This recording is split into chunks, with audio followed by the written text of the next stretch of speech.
Oi, gente. Dá pra me ver bem? O áudio tá bom aí pra vocês? E a imagem também tá boa? Ou eu preciso mudar de lugar aqui?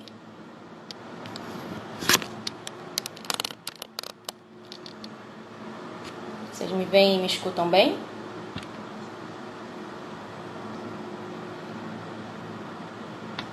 Show de bola. Então vamos começar. Seguinte, na live de hoje a gente vai falar sobre um assunto que vocês viram aí nos stories, né? A gente vai falar sobre ansiedade.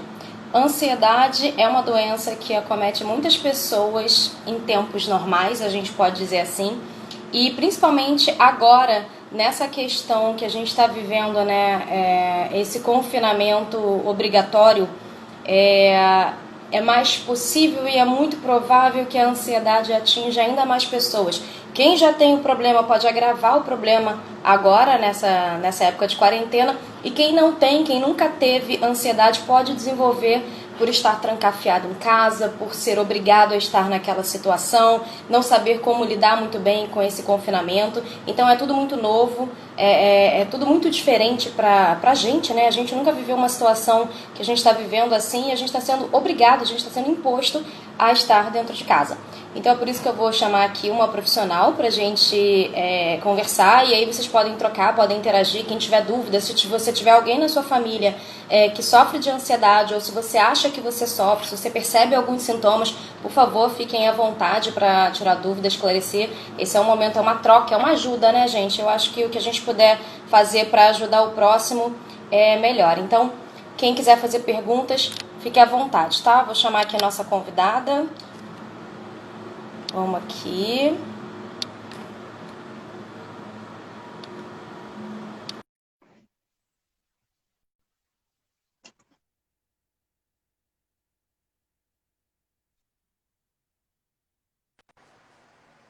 Olá! Olá, boa noite!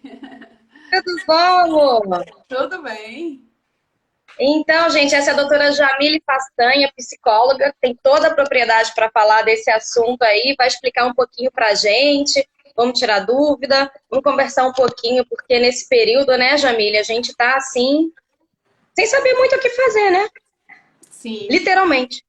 tá todo mundo Como perdido é que tá, junto, né?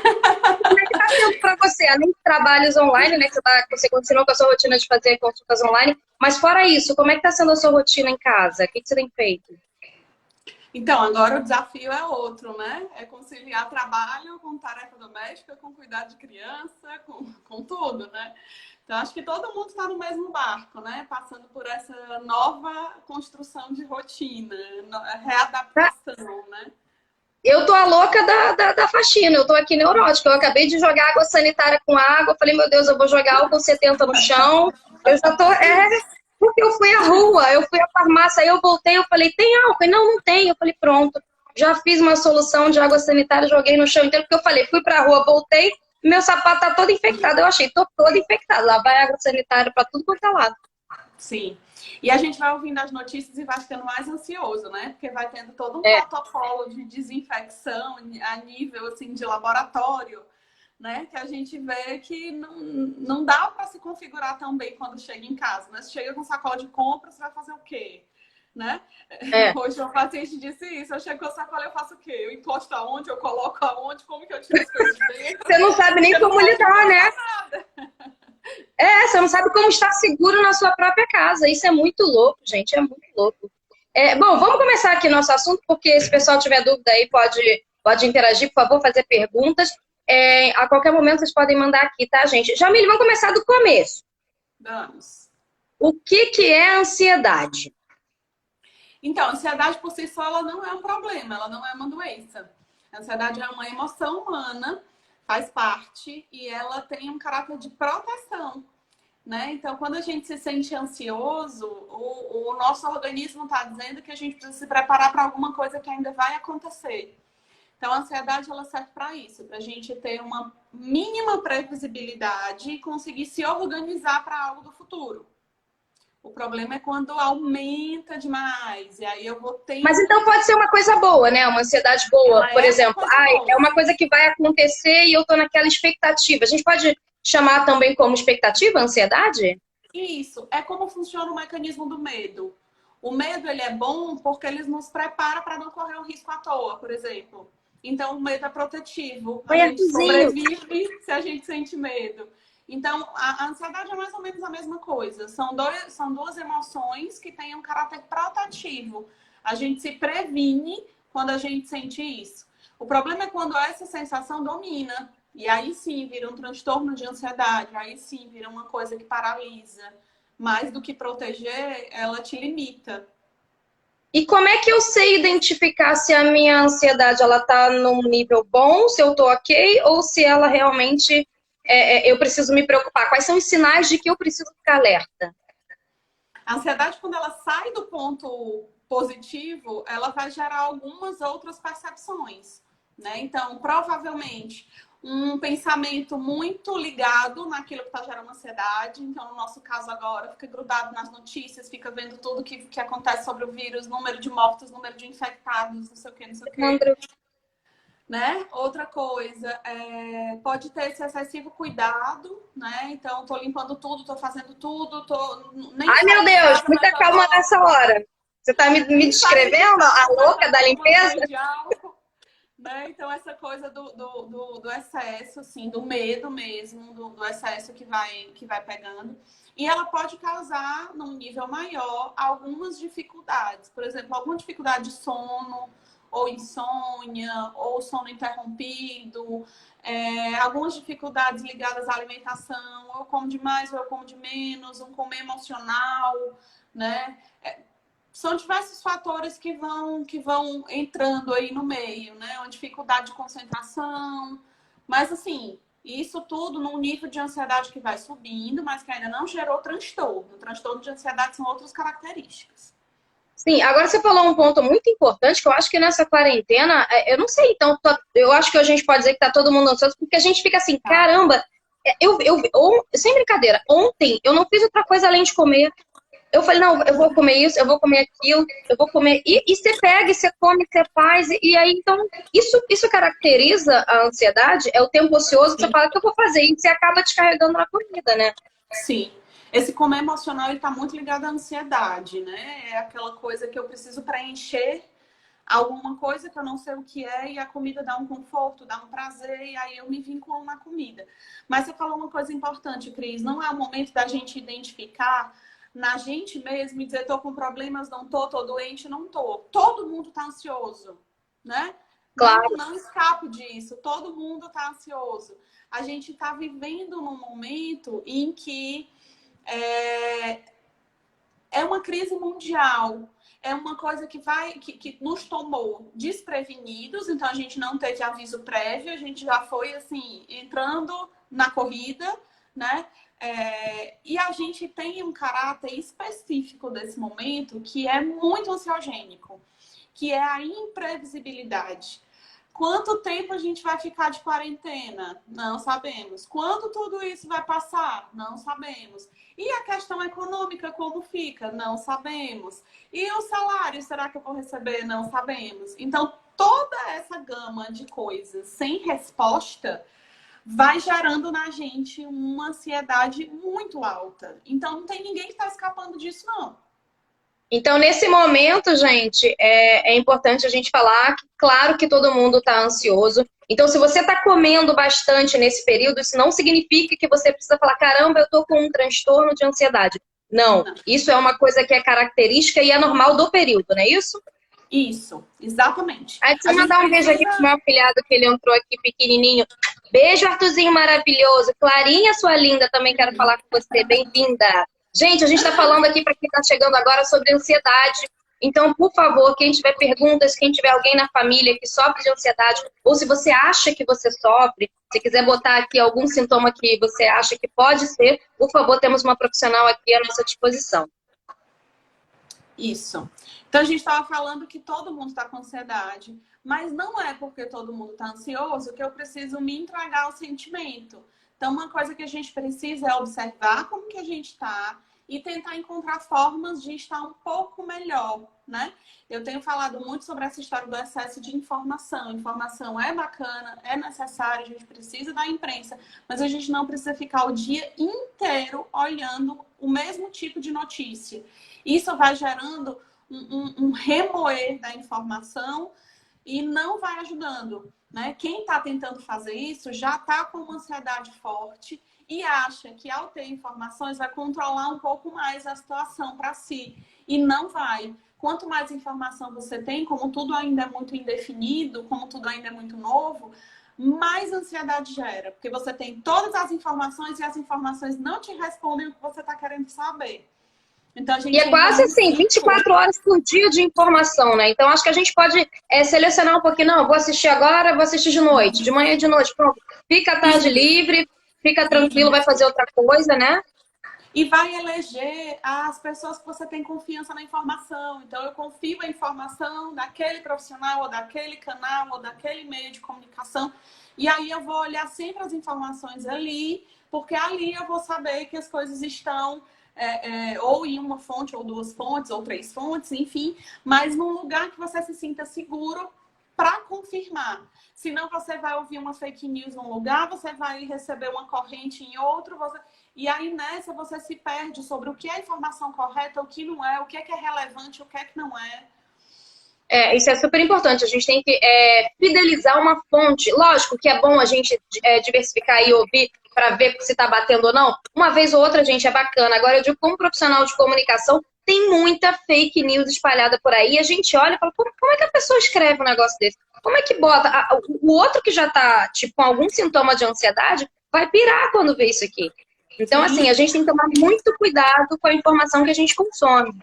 E faz parecer que é correto, né? Teve até aqueles dias da suspensão da aposentadoria dos idosos se saíssem na rua, e aí coloca o símbolo do governo, o símbolo do INSS. Não, gente, olha, muito, tipo, parece muito verídico. Eles têm um cuidado para que a pessoa realmente caia naquela informação, que aí eles acabam tendo uma criatividade de fazer, não, vou fazer isso aqui porque isso é o detalhe, não vai desconfiar porque tem tudo ali como se fosse a fonte confiável. Gente, isso é, pelo amor de Deus, isso é inadmissível. Ainda mais, e Jamile, tem gente brincando com coisa séria nesse período.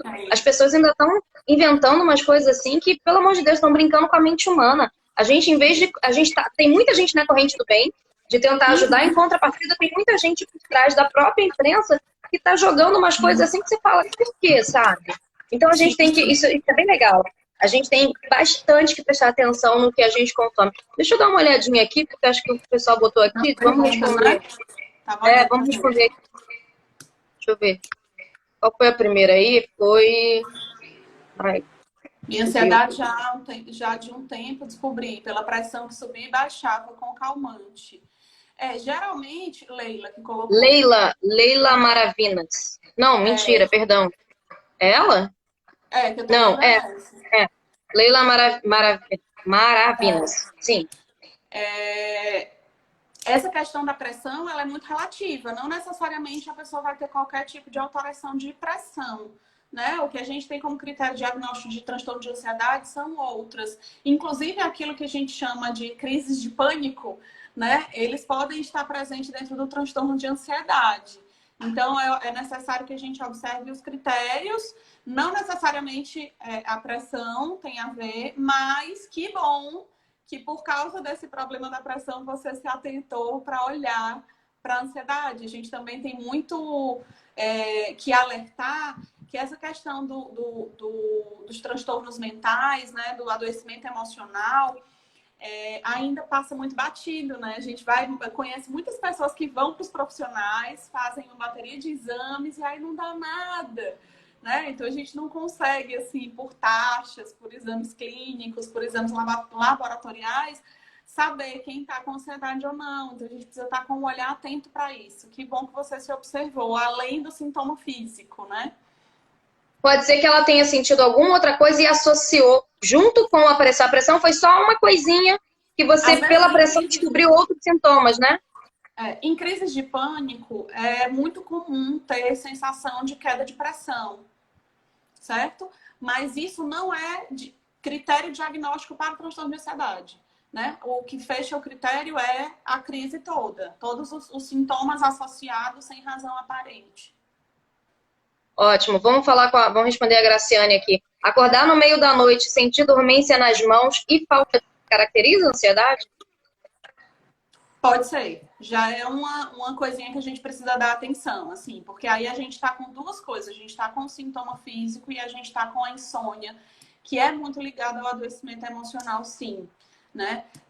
Não necessariamente pode ser um transtorno de ansiedade, mas pode ser um aumento da ansiedade que precisa de atenção. E aí, nesse caso, tem que procurar já um profissional. Sim, o indicado que sim. O quanto antes, para que isso não piore, né? Uma das coisas que a gente precisa saber sobre a ansiedade é que, assim, ela vai piorando. A gente começa com sintomas simples e a gente vai piorando. Quando começa a ter as crises de ansiedade ou crises de pânico, uma das coisas que a gente entra no critério diagnóstico é que uma crise vai puxando outras e cada vez são mais severas e mais frequentes, vão se aproximando e ficando mais fortes. Então, assim, é uma coisa preocupante o transtorno de ansiedade, ele é muito incapacitante, é preciso que a gente cuide logo no início.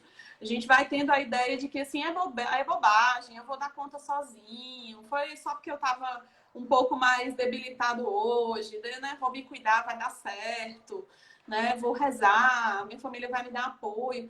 Espiritualidade, família, relacionamento são coisas extremamente importantes, mas um adoecimento emocional não se cura assim. A gente precisa realmente de um tratamento, né? Claro que o contato com a família, a questão da espiritualidade ajuda muito no tratamento, mas só isso não faz com que a gente saia de um quadro que já está entrando no nível crônico. Sim, tem uma outra aqui. Aécio. Ter pensamentos paranoicos com coisas ruins pode ser algum distúrbio? Sim, mas aí a gente precisa entender o que é que você está chamando de pensamentos paranoicos, né? No exemplo que eu dei aqui de um medo, né? O medo do vírus, o medo do contágio, estar se cuidando, nananã, isso pode estar ligado, sim, a um transtorno de ansiedade ou a outros tipos de quadro, mas a gente precisa especificar, né? Para fazer um diagnóstico de um adoecimento emocional, de um adoecimento mental, é complexo, a gente precisa de muita informação. Mas se você já está sentindo algo a ponto de achar que são pensamentos paranoicos, a gente já usa isso como uma informação valiosa para investigar. Então, na dúvida, procura um profissional. Na dúvida, exatamente, esse é o conselho, tipo, na dúvida procura, porque na melhor das hipóteses ele vai te descartar, fala, não, você não tem nada. Na pior das hipóteses, você está num tratamento com a pessoa que entende que pode te ajudar, você não está sozinho nessa, né? Exatamente, exatamente. Ah, a Leila é Leila, amiga da minha irmã. Oi, Leila. Eu tava Que legal. Eu não sabia quem era. A Jéssica tá falando aqui, quando a minha mãe não tá, eu também não fico. Quando a mãe dela não tá bem, eu acho que é isso que ela quis dizer, me corrija se eu estiver errado, Jéssica. Quando a minha mãe não tá bem, eu também não fico bem. Isso tem alguma relação com a ansiedade? A questão é que, assim, o emocional humano, ele é contagioso. Se a gente tiver alguém gargalhando, a chance da gente gargalhar é muito alta, né? A gente tem um mecanismo nos neurônios que chama de espelho. Então, eu espelho a reação do outro. Por isso que quando uma pessoa boceja, eu bocejo também. Então, a gente tem alguns comportamentos assim, inclusive ligados à emoção. Então, se alguém que é importante para mim, que está próximo a mim, não está bem, eu posso me contaminar um pouquinho com isso, né? Então, a gente pega como uma esponjinha, a gente absorve o emocional do outro. Então, é importante a gente saber que isso acontece para a gente romper o ciclo, porque senão as duas vão para o buraco juntas, né? Então, a gente precisa também saber como resgatar esse ânimo, né? Para conseguir fazer o contrário, contaminar com a energia melhor, mais positiva, do que as duas entrarem num fosso. Ótimo. Graciane, obrigada. A doutora me ajudou muito. Imagina, Flor. É tão bom, né, quando a gente consegue transferir, assim, alguma sensação de bem-estar para a pessoa, né, mesmo que virtual, né? Muito, ainda é muito desconhecido, assim, por mais que a gente conheça gente que faz terapia, por mais que a gente escute psicólogos falando, mas essas questões são ainda muito difíceis de compreender, né? A gente, enquanto profissional de saúde mental, tem que saber traduzir muito bem para chegar no outro, porque são questões complexas e desconhecidas. Então, a gente não sabe muito o que é. Apesar da gente falar um pensamento paranoico, apesar da gente falar de uma depressão, né? Outro dia eu ouvi uma notícia que era assim, uma pessoa em depressão surtou, né? E estava numa notícia, estava num veículo de comunicação, né? Não existe isso, depressão não surta, oi? Né? Então, assim, isso também gera muita, né? Assim, tem muita falta de conhecimento e vai gerando muita falta de compreensão. Então, eu adoro esclarecer, podem perguntar.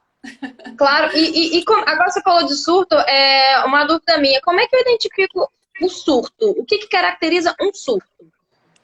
Um surto, ele está ligado à psicose, né? É um outro nível de doença mental. O surto, ele geralmente está ligado a uma perda de contato com a realidade. Então, de alguma forma, a pessoa teve uma ausência de percepção de tempo, de percepção de espaço, de percepção de realidade.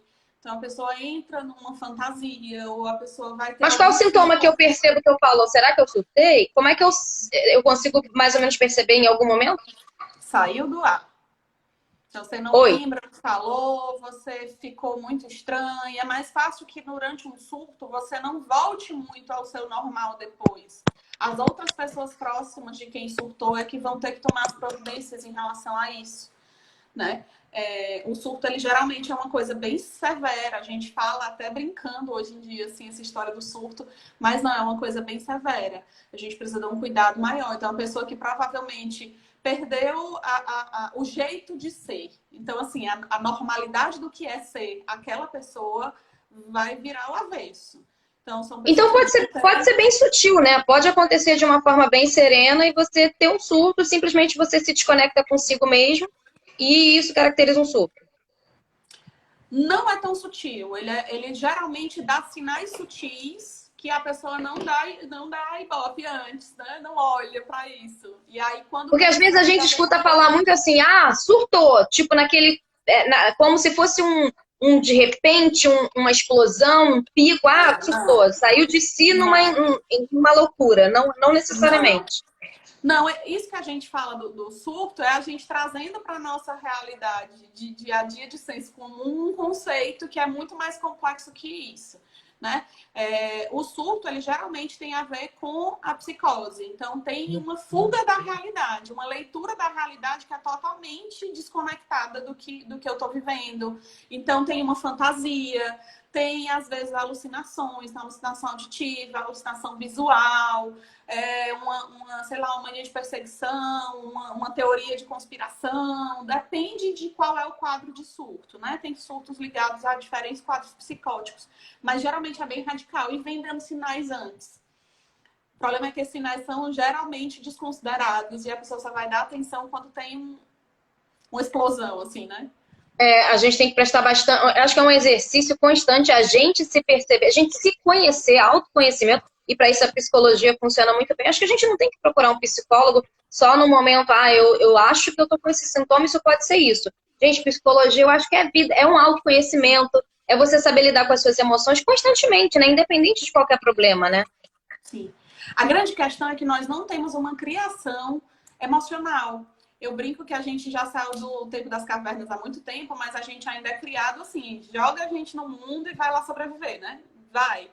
E a gente não tem uma criação emocional. Talvez essa geração de agora, as crianças de agora, estejam tendo um olhar um pouco mais voltado para isso. Os pais estão tentando aprender um pouco e levar isso melhor para os filhos.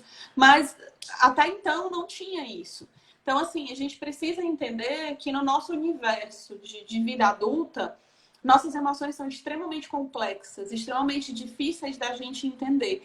Nem a gente se entende. Então, como que a gente vai querer exigir dos outros compreensão? A gente precisa... Exatamente, a gente tem que se conhecer primeiro, né? Isso. Gustavo, querido, bem-vindo. A gente está falando aqui, para quem está chegando agora, sobre ansiedade. Então, se você sofre, se você acha que sofre de ansiedade, se você tem algum sintoma que acha que pode ser, ou se você conhece alguém que tem ansiedade, a gente está aqui com a doutora Jamile Passanha, que é psicóloga, esclarecendo algumas dúvidas. Então, fiquem à vontade.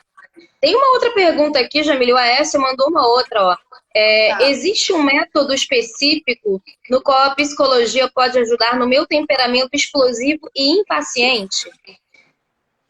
Aí vai para o que a gente estava falando agora há pouco. É necessário que tenha um olhar voltado para essa questão. Por que que tem esse temperamento explosivo e impaciente, né? O que é que acontece na sua vida, ou que já aconteceu, que lhe formou com esse tipo de personalidade, né?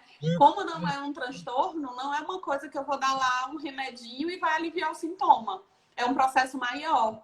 Né? É uma viagem interna. Você vai olhar para dentro de si, vai tentar entender como tudo isso aconteceu, por que que isso não cabe na sua vida hoje, tanto que está lhe incomodando, né? E trabalhar esse processo de mudança.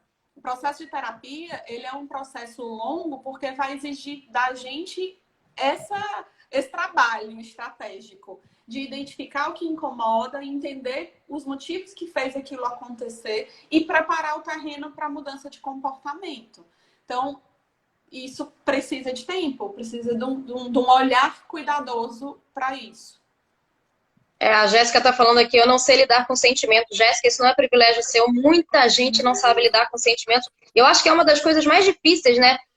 Isso tanto pro sentimento bom quanto pro ruim. Pro ruim, a gente não tem nem o que dizer. Quando acontece alguma coisa triste, alguma desgraça, você pega assim e se fala, e agora? O que eu faço? Para onde eu vou? Então, assim, você fica completamente perdido. E quando acontece uma coisa boa, às vezes tem aquele momento de euforia e você fala, caramba, consegui! Aí você fala, e agora? O que eu faço? Eu tô muito feliz, eu também não sei agir. Então, tem essas duas vertentes, né, doutora?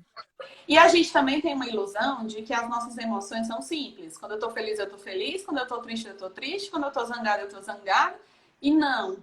Na nossa vida adulta, as emoções são extremamente complexas. A gente vive uma mistura de emoções, uma mistura de sentimentos, que muitas vezes é aí que o nó aperta.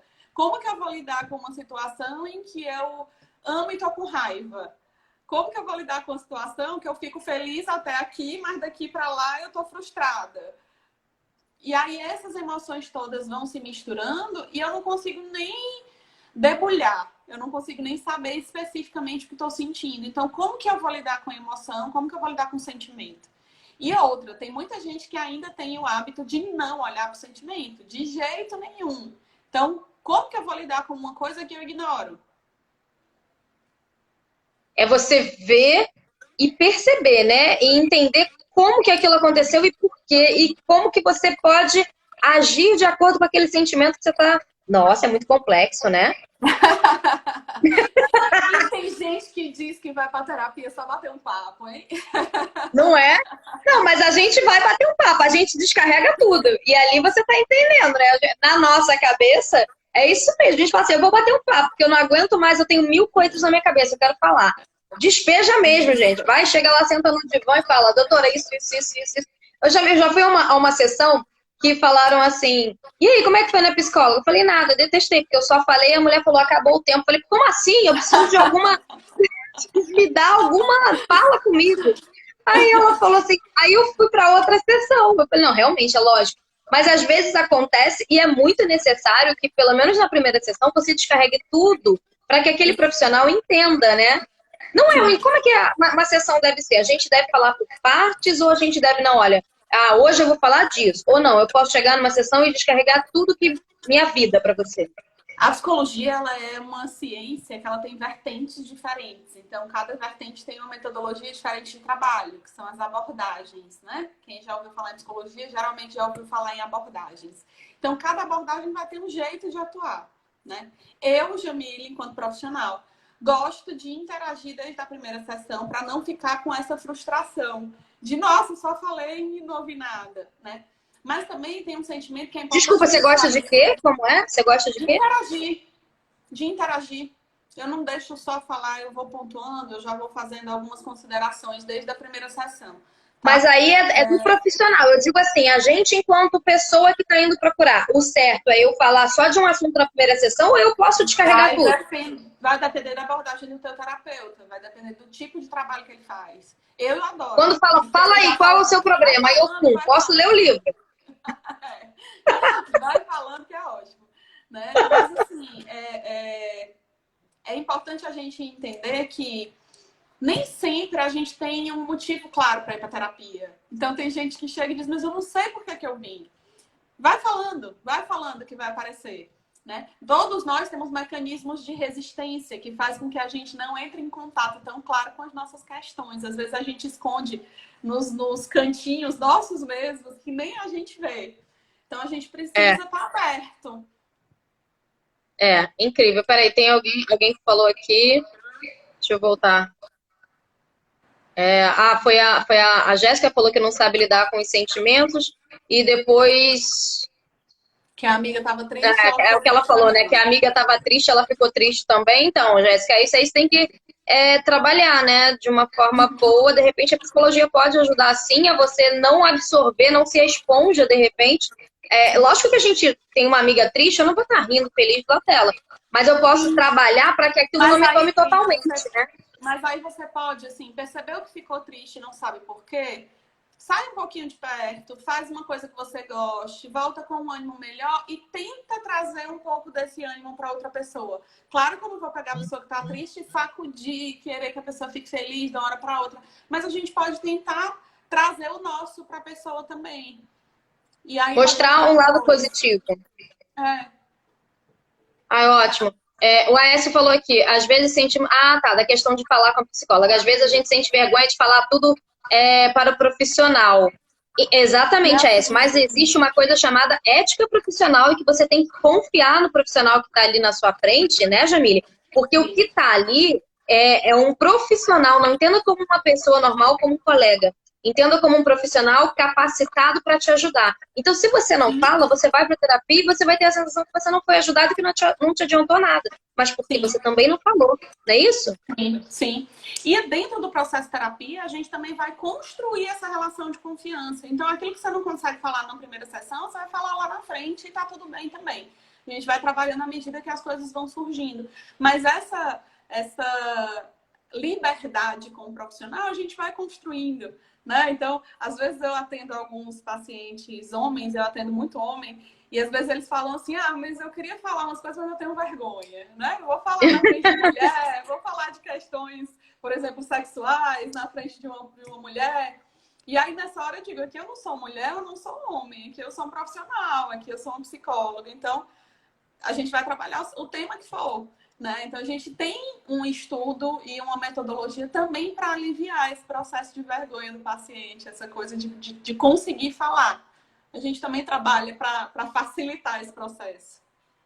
Muito bom. O Wes falou aqui que o assunto está maravilhoso. Que bom, é um assunto que atinge tanta gente e que a gente tem tanta dúvida e tanta dificuldade de lidar. Deixa antes de eu responder, eu vou responder já já. Ela vai responder já já, eu vou ler.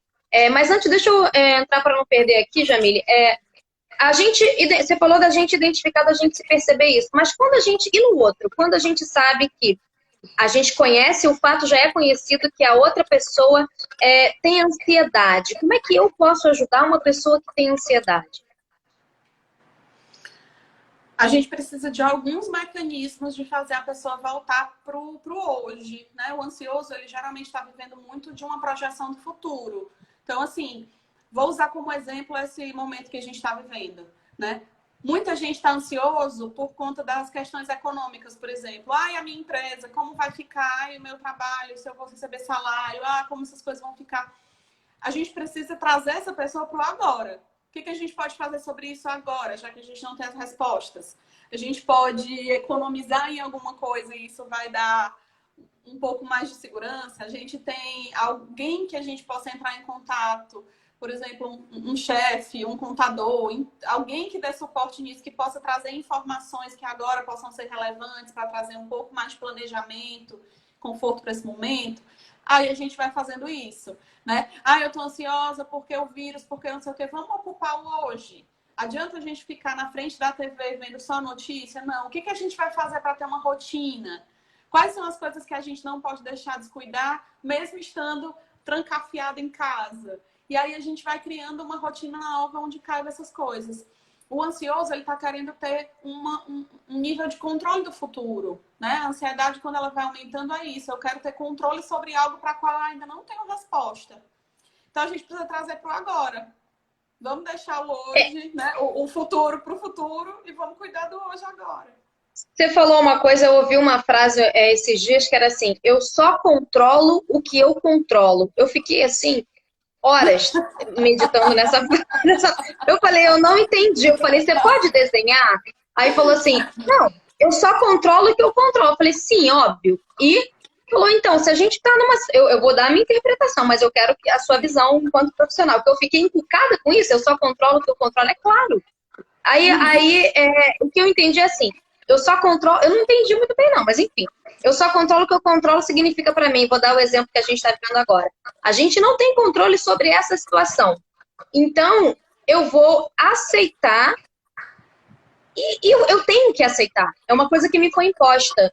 Eu tenho que viver, eu não tenho outra saída. Então, a minha escolha é viver da melhor forma possível para que daqui a pouco isso passe e eu não perceba o quanto tempo demorou para passar. Enquanto isso, eu vou fazer isso, eu vou fazer aquilo. É criar e não focar naquele problema. O que significa, pelo amor de Jesus, eu só controlo o que eu controlo? Vou te dar um exemplo prático. Quando você vai viajar, a gente costuma olhar o clima do lugar que a gente está indo para fazer a mala, não é assim? Vamos supor que a gente vai fazer uma mala para um lugar que geralmente vai estar frio na época que eu vou. E aí eu coloco um monte de casaco e tal e tal. Beleza. Eu ter feito isso faz com que eu controle o clima do lugar que eu vou no dia que eu vou? Não. Me faz estar um pouco mais preparada para uma possibilidade que é maior de que aquilo aconteça. Mas pode ser que eu chegue no lugar e eu não vou usar meus casacos porque teve alguma coisa e teve uma frente, uma onda de calor e aí eu não vou usar meus casacos. Beleza? Isso é o que a gente se ilude emocionalmente, mentalmente. Que quando a gente preparou a mala, a gente controlou a condição de temperatura, entre aspas, tá? A gente controlou uma situação. A gente não controlou. A gente está se preparando, se organizando para uma previsão. Certo? Voltando para o exemplo que você deu do nosso momento atual, é assim, a gente está vivendo um momento em que o máximo que a gente consegue fazer é prever cenários. O que a gente pode fazer hoje é se preparar para alguns desses cenários. Então, o que você pode fazer para se preparar? Cuidar da saúde, primeiro de tudo, para eu sobreviver a isso tudo e chegar a vivenciar cenários. Eu posso, sei lá, economizar comida para poder ter mais tempo e não precisar sair tanto de casa. Então, assim, é trazer para o hoje. O que eu posso fazer hoje? Entende? Então, assim, esse controle, a gente precisa sair da ilusão do controle. A gente não controla nada. A gente só pode se organizar para se preparar. Mas controle efetivo, a gente não tem controle de nada. O máximo que a gente tem é um controle remoto da TV, que a gente vai lá e muda o canal, mas controlar a vida, a gente não controla. A vida, ela sempre tem o caráter de ser renovável, de ser totalmente fora das previsões. A vida sempre vem surpreender. Então, o máximo que a gente consegue fazer é ter alguma previsibilidade e tentar estar pronto para esse cenário. Outro exemplo legal. Hoje saiu a notícia, hoje ou ontem, de que as Olimpíadas foram adiadas por um ano. Esses atletas, eles estavam se preparando para a Olimpíada esse ano. Eles fizeram toda uma preparação para que em 4 anos eles estiverem prontos para ir lá competir e ganhar as medalhas que eles estavam querendo. Fugiu do controle. Saiu da previsão. É uma readaptação à situação que foi imposta, né? Claro, eles fizeram uma previsão, mas isso não quer dizer que eles controlaram. Entende? Então, assim, o controle, ele é uma ilusão. É uma ilusão que é boa, porque traz na gente um senso de baixar um pouco a ansiedade, mas a gente também não pode exacerbar o controle. Porque aí, quando eu tô querendo colocar tudo dentro de caixinhas, eu vou perdendo a noção dessa minha incapacidade de controlar. Incrível. Gente, olha só, eu olhei aqui agora, eu baixei aqui, meu Deus, faltam 20 minutos para acabar a live, então eu quero, assim, que vocês... Gente, como voa! E, assim, quando a gente fala da mente, eu sou muito ligada nessas questões da mente, porque é um universo vasto e complexo ao mesmo tempo, e que a gente realmente precisa, a gente não vive se ela não estiver bem. Então eu vou botando algumas ponderações aqui, mas eu queria que vocês aproveitassem aí esses 20 minutinhos finais da melhor forma possível para fazer perguntas aqui, tá? Eu vou voltar aqui que alguém falou alguma coisa. Deixa eu ver aqui. A OS falou que já chorou muito na primeira sessão e não conseguiu falar nada. Pode acontecer, né? São sentimentos. Pode. Sinta-se acolhido. Todo mundo já passou por isso em terapia. Tem alguém aqui que é paciente sua, eu acho. Deixa eu ver, que falou aqui que você citou alguma coisa. Foi a Sara, uma amiga minha. A Sara. Você dizia, a gente vai para terapia, mexe com tantas coisas que tem dias que a gente sai arrasada. Mas às vezes esse tapa de película é muito necessário. Às vezes nem é de película, né? Mas é muito necessário para dar aquele sacode e a gente falar, caramba, é isso. Eu tenho que seguir nessa linha aí, porque, né? Enquanto profissional, eu digo muito assim, que tem dias que eu preciso acolher. E aí a pessoa já chega sofrida e aí eu preciso perceber que naquele dia a necessidade é de acolhimento e a pessoa tem que sair leve para conseguir tomar as decisões certas.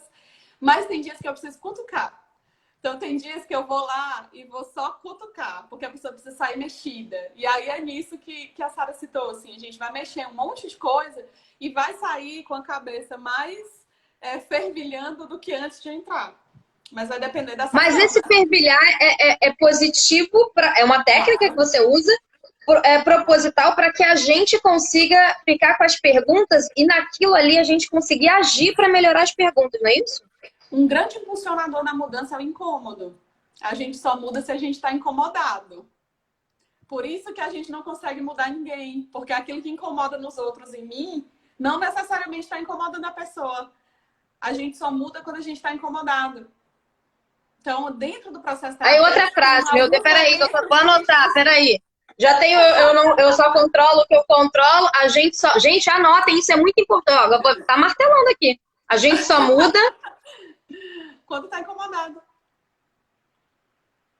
Quando tá Tá incomodado. tudo bem, pra que mudar? Então, quando algo incomoda efetivamente, né, eu digo que é uma contabilidade, essa questão da mudança. Que é assim... tá incomodando, mas a perda ainda está menor do que eu ganho, então eu ganho mais do que perco com esse incômodo, eu permaneço. No momento em que eu perco mais do que ganho, aí eu mudo. É uma contabilidade. Então, tudo aquilo que eu me proponho a mudar é algo que vai exigir de mim um movimento grande. A mudança ela não é fácil para ninguém. Então, para mudar, a gente vai ter que ter uma série de investimentos, uma série de energia dedicada àquilo. Então, com isso, a gente não muda facilmente. A gente é impulsionado para a mudança através do incômodo. Eu olhei para trás, porque aqui eu tenho uma plaquinha, não dá para ler daí não, né? Não, dá para ver ali o coloridinho só. Eu sou apaixonada por frases motivacionais. Eu queria ver se tinha relação com isso aí que você falou, mas eu olhei para trás porque você falou aí da mudança. E eu acho que para a gente mudar, é importante a gente ter coragem. Se a gente não tem coragem, a gente bloqueia e não consegue... Isso para tudo na vida, é coragem. Aí eu olhei ali, ele tá escrito assim, para o medo, coragem. Sim, sim. O medo para tudo, o medo para mudança. A coragem não é a ausência de medo. Né? A coragem é o fato de você conseguir fazer com medo mesmo. A gente acha que coragem e medo são opostos. Não, a gente tem coragem porque a gente sente medo e mesmo assim a gente vai.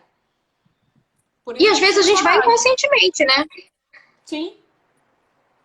Às vezes é aquele negócio assim, às vezes a gente tá consciente. Aí eu sei que aquilo ali pode ser perigoso, não, mas eu vou na fé. Vamos com fé e vamos. Às vezes você foi, que você chega lá, ué, mas como é que você veio? Não sei, eu só sei que eu tô aqui. E aí você foi, né? Foi, Por isso é bem interessante a gente se observar, porque assim, eu digo que o inconsciente é importante, mas enquanto eu não dou uma olhadinha para o que tá lá, ele vai guiando minha vida e eu não sei explicar. Então, vamos olhar para o que está inconsciente também, que isso ajuda a gente a entender com mais propriedade os rumos que a gente está escolhendo tomar. A gente tem aqui a Eduarda, ela botou aqui, a vida é imprevisível, e tá aí uma das maravilhas dela, a Eduarda também é psicóloga, tá botando aí, gente, vocês são muito subjetivos, mas é verdade. A vida é imprevisível, isso é uma super verdade, e essa realmente é uma das maravilhas, porque eu acredito que assim, a gente não tem o controle de nada, e a gente, aquilo que você falou, a gente foi imposto no mundo para viver. Aí fala assim, como vive? Ninguém ensinou a gente como vive. E aí a gente vai dia após dia tendo o desafio de se superar e fazer que cada dia seja melhor, não é isso? Como é que funciona a vida assim, essa visão? Exato. Mas aí, do mesmo jeito que ela nos surpreende com o coronavírus, ela também nos traz surpresas extremamente agradáveis. A gente encontra pessoas que a gente não está planejando encontrar, a gente se depara com mudanças profissionais que impulsionam a gente para frente, a gente descobre motivações, sentimentos dentro da gente que fazem com que a gente tenha uma estrutura. Então, assim, é imprevisível para todo lado, né? O importante é que a gente não para. Esse não parar é que faz o movimento ser bom. A vida é uma escola, né? Agora, deixa eu fazer uma diferença aqui. Se alguém tiver mais alguma pergunta aí sobre ansiedade, por favor. Temos aí uma doutora para esclarecer aí esse tema maravilhoso. Estou preocupada com o tema. Já falaram aqui, não acaba não. É o Instagram que limita aqui a gente. É o Insta que acaba, né? É o Insta que limita aqui em 1 hora. Eu acho tão pouco, gente. A pessoa fala pra caramba, né? Mas vamos lá. E é um assunto que rende. Agora, vamos diferenciar ansiedade do estresse. Jamile, como é que eu sei se eu estou estressada ou se eu estou ansiosa? Porque às vezes eles podem se confundir e uma coisa pode levar a outra, não é? Sim. O estresse é um sentimento super complexo. Dentro dele também pode estar a ansiedade. Né? A ansiedade ela está ligada, como eu expliquei no início, a essa necessidade de querer se preparar para o futuro, para algo que ainda não aconteceu. Então, a ansiedade ela está ligada a essa visão de o que vai acontecer e como eu tenho que chegar lá, pronto, tá? O estresse ele é um complexo de emoções. A gente fala de estresse como sendo uma coisa só, mas ele é um complexo de emoções ligadas geralmente à leitura de que algo não anda bem. Então, pode ter ansiedade, pode ter medo, pode ter insegurança, pode ter raiva, pode ter um monte de coisa junto com o senso do estresse. Então, eu chego no final do dia em casa estressada do trabalho, por quê? Aí eu tenho que olhar o meu dia, quais foram os acontecimentos que me levaram àquela sensação. Às vezes eu fico com a sensação de insuficiência, porque eu preciso bater uma meta que eu tô longe. Às vezes eu fico com Isso é estresse ou é ansiedade? A falta de ar? Falta de ar tá ligada à ansiedade. Tá? Mas o estresse, né, nessa questão que você falou aí, às vezes eu tive um dia muito atribulado, eu chego em casa, percebo que eu tô ofegante, que tem alguma coisa diferente na minha respiração, pode ser do estresse. Pode, o estresse pode conter ansiedade. Por isso que eu tô dizendo, é bom você parar e observar o seu dia e ver o que causou. E aí você vai identificando os sentimentos. Às vezes você tá ansioso por alguma coisa do dia seguinte, né? Eu, por exemplo, corri e não terminei. Tem muita coisa pendente. Eu tô ansioso porque precisa acabar e aí fica aquela lista mental de afazeres. Isso é ansiedade, tá? Mas eu posso ter tido raiva de alguém de um colega de trabalho que falou de um jeito que eu não gostei. Eu posso ter tido frustração porque eu ia concluir uma negociação e não consegui concluir, porque, enfim. E aí eu vou olhando todos esses sentimentos. O conjunto de tudo é que vai ter a percepção de estresse.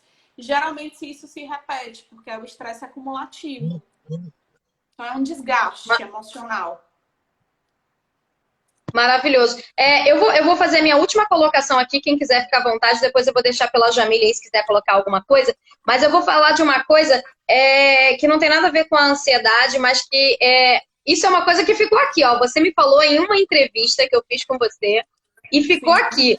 E, gente, prestem muita atenção nisso. Essa mulher é o cara. Veja bem, ela falou assim, pra gente ser feliz, não lembro qual foi a entrevista que a gente estava, mas você vai lembrar do que eu vou falar. E pra gente ser feliz, a gente precisa... Eu fiquei com a mãozinha na cabeça. A gente precisa... E eu passei isso... Fiquei com a mãozinha na cabeça. E eu passei isso adiante, sabia? Eu tava falando com um amigo meu anteontem. Aí ele falou, não tô legal. Aí eu falei, por quê? Aí ele falou, porque meu relacionamento isso, isso e isso. Eu falei, mas veja bem, como é que estão os outros dedinhos? Ele, eu falei, não, porque pra gente ser feliz...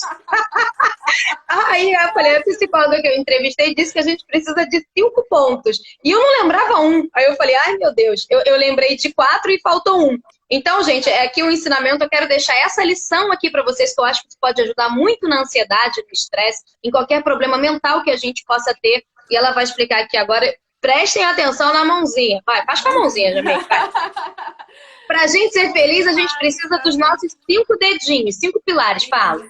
São os pilares para a gente ter a percepção de que a gente está tendo uma vida plena e equilibrada, né? Um são os relacionamentos, então a gente precisa cuidar dos relacionamentos que a gente tem como importantes na vida. Outra é a espiritualidade, então a gente precisa acreditar em alguma coisa que faça sentido para a gente, ter uma conexão com isso é importante para a gente não entrar em crise existencial frequentemente. Outra coisa é a saúde, eu preciso estar bem de saúde para eu poder sentir que minha vida vai bem. Outro ponto é o trabalho, então, como que eu tô me vendo enquanto uma pessoa produtiva, né? Como eu tô em paz com o meu nível de produção, mesmo que não seja um trabalho formal, mas eu tô feliz com o que eu tô contribuindo, né? E o último ponto é o financeiro. Quando a gente desequilibra no financeiro, a gente também sente que todo o resto pode desandar. Então, são esses 5 pontos: saúde, relacionamentos, espiritualidade, trabalho e finanças. Esse relacionamento é amoroso ou relacionamento interpessoal?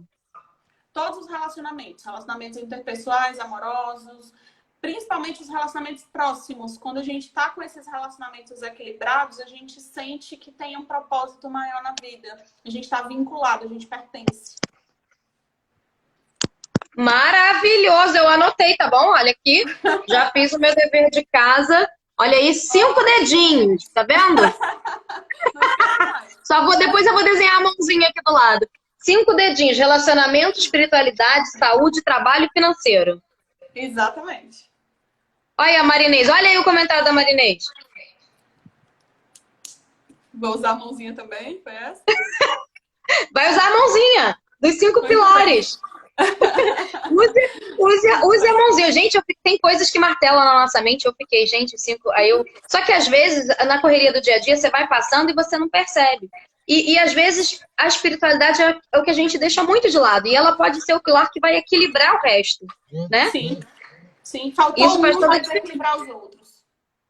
Falta um, vai desequilibrar os outros. Caramba, gente, E aí, como é que estão os pilares de vocês? Como é que tá a mãozinha de vocês? Tá capenga em quantos dedos? E completo é muito difícil, mas que a gente tem que melhorar. Pra mim, eu tô muito satisfeita. Eu queria que você falasse o que você quiser aí. E, gente, psicologia, independente de você ter algum problema ou não. Psicologia é vida, é autoconhecimento e é você se perceber no mundo, né? Sim. Eu sou apaixonada pela minha profissão, sabe? Eu tava refletindo hoje, assim, eu tô passando pelo segundo baque, assim, em pouco tempo, né? Que eu fui plantonista lá do Edifício Andréia. Então, a gente já passou por uma tragédia grande que precisou de uma reinvenção profissional para lidar com aquela tragédia. Agora, a gente está passando por um outro momento, uma situação diferente, uma outra carga, mas de um tensionamento muito alto. Então, assim, a minha profissão é uma coisa que me apaixona o tempo inteiro, né? Eu vejo o quanto que é necessário. Então, assim, eu gosto do que eu faço e eu amo a ciência da psicologia. Eu gosto muito de falar sobre isso, porque eu acredito que mesmo quem não está fazendo um processo de terapia, quando compreende algumas coisas, se sente melhor, tem um pouco de conforto. Então, a gente precisa divulgar a psicologia, né? Eu tô aqui para isso. Precisando entrar em contato, tá aí o meu Insta, tem todas as informações. Qualquer pergunta que quiser enviar, pode enviar. Assim que possível, eu respondo tudo. E me colocar à disposição mesmo, assim, como um canal de comunicação sobre esse tema. Né? Vou usar e abusar, você já sabe disso, né? Não, mas já tô aqui com uma ideia, que eu vou te fazer um convite, depois eu falar com você que eu quero que você volte. Você volta numa outra live? Volto, claro. Eu recebi 2 directs aqui, não acaba a live, não. É porque daqui a pouquinho, gente, é o Instagram que ele vai limitar a mês, mas a gente ainda tem aí uns 5 minutinhos. Então, pode falar. Deixa eu ver aqui. Contigo, Cris. Sempre um prazer, assim, eu falo muito isso quando a gente até já, em algumas entrevistas eu já falei sobre isso, mas é muito bom quando a gente percebe esse movimento de uma imprensa séria, de olhar para um tema que é sério, que exige uma abordagem séria, mas traz isso com leveza, né? Então, assim, cada vez que a gente se encontra, a sensação que eu tenho é essa, assim, que a gente pode tratar de assuntos sérios, mas com uma leveza que vai ajudar a fazer com que isso chegue em quem está ouvindo. E isso eu acho fantástico. Eu gosto muito de estar com você nesse sentido. Pode contar comigo. Ah, muito obrigada. Eu também gosto muito dos nossos encontros. Eu acho que as nossas entrevistas, elas muitas vezes são temas muito sérios, mas que a gente consegue passar o recado e que as pessoas entendem de uma forma mais leve, mais didática e conseguem aplicar na vida. Eu também amo, sou suspeita para falar de você, porque você tem uma didática que é muito parecida com a minha filosofia, com o que eu prego no meu trabalho. Então, acho que é por isso que a gente tem uma sintonia grande. Que bom. Né? Tem mais alguma pergunta? Tem, peraí.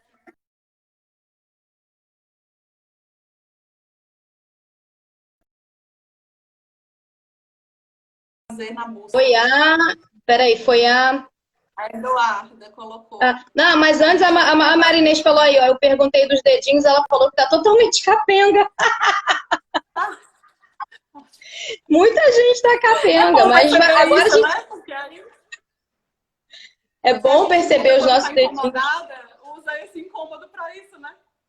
Exato, olha aí. A gente muda, cadê? Eu anotei, virei a página aqui. A gente muda... Quando tá incomodado. Então, se você tem um dedinho capenga, é um incômodo. Então, procura mudar. Levanta o dedinho. A Eduarda falou aqui, todos os pilares, 100%, a vida perde o sentido. O ideal é estarmos sempre em busca da felicidade, porque se alcançarmos, perde o sentido. Exatamente, mas é muito difícil, a gente pode, eu vou botar minha visão, é muito difícil a gente ter a felicidade plena. Eu acho que a gente tem momentos de felicidade plena. Eu posso estar plenamente feliz agora. Daqui a 10 minutos tem alguma coisa que já vai me mexer. E aí eu vou em busca de novo dessa felicidade plena. Eu acho que é uma busca constante pela felicidade plena. Porque ela numa linear não é muito difícil ter, né? E o nosso nível de exigência com a gente mesmo geralmente é muito alto. Então, para a gente sentir que um desses pilares está em 100%, eu acho que é praticamente impossível. Né? A lição da mãozinha é a gente observar que a gente não pode focar só numa área. A gente precisa se dividir e incentivar a gente mesmo a buscar ter esses 5 pilares, senão a gente não vai conseguir. Vamos pensar em pilares mesmo, né? Se um pilar cai, é a estrutura, a casa pode rachar, pode cair. Então a gente precisa manter as estruturas de pé. Talvez a gente não vá atingir 100%, provavelmente a gente não vai, mas a gente precisa manter aqueles pilares sustentando a gente. É esse o conceito. Sim, sensacional. É sempre olhar para a mãozinha na tentativa de saber o que isso pode melhorar. Eu já identifiquei um aqui para mim que eu falo, caramba, muitas vezes eu deixo isso de lado. Por quê? Por causa da correria do dia a dia. E aí eu acho que o grande segredo é como conseguir esses pilares, né, Jamil? Organização, acho que é a palavra. É você se organizar e se dividir o seu tempo. Eu acredito que antes da organização veio o fato de eu entender que isso é importante para mim. Por quê? Porque se eu não entendo, eu não vou dedicar tempo àquilo. Então, eu não vou nem chegar no ponto da organização. O primeiro ponto é identificar que isso realmente é importante para mim. E aí eu vou para a organização e vou fazer caber.